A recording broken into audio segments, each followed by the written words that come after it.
अध्याय 14 गाय के गोबर के वैज्ञानिक तथ्य। गाय के गोबर की उपयोगिता पर जितना शोध भारत के मनीषियों ने किया है, संभवतः विश्व में उतना अन्यत्र कहीं नहीं हुआ। आधुनिक वैज्ञानिक भी अब इस पवित्र पदार्थ के गुणों को स्वीकारने लगे हैं। उनके अनुसार गाय का गोबर असंक्रामक है और इसमें विद्युत निरोधक शक्ति है। ये भी देखा गया है कि आकाश से गिरने वाली बिजली गोबर के ढेर पर गिरते ही निष्क्रिय हो जाती है।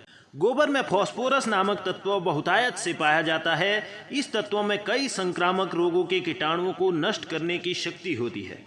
वैज्ञानिक अनुसंधानों से ये भी पता चला है कि गोबर से लिपे गए घरों में परमाणु ऊर्जा के घातक प्रभाव भी नष्ट हो जाते हैं।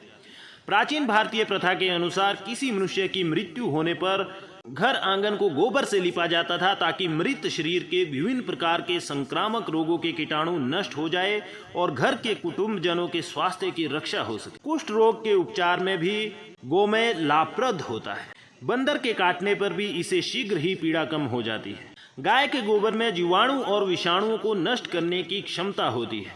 प्राचीन मान्यता के अनुसार क्षय रोग उपचार करने वाले सैनिटोरियस में गाय का गोबर रखने से उसकी गंध से टीबी के कीटाणु मर जाते हैं। कीटाणु नष्ट करने, दुर्गंध दूर करने के लिए गाय का गोबर अच्छी से अच्छी फिनाइल से भी अधिक प्रभावकारी है।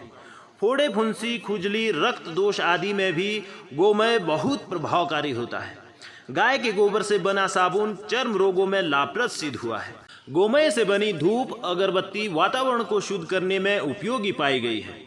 गोबर का एक और प्रभावी उपयोग बायोगैस है, जिससे भारत के कई गांवों में सामाजिक प्रगति देखी गई है।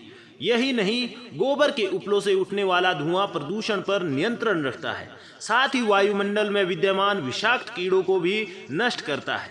पहले होलिका दहन के लिए केवल गाय के उपलों का ही प्रयोग होता था, जिससे वातावरण शुद्ध हो जाता था।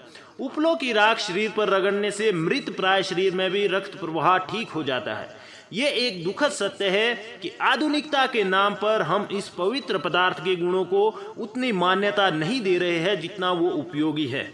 यहाँ पर अध्याय 14 पूर्ण हुआ।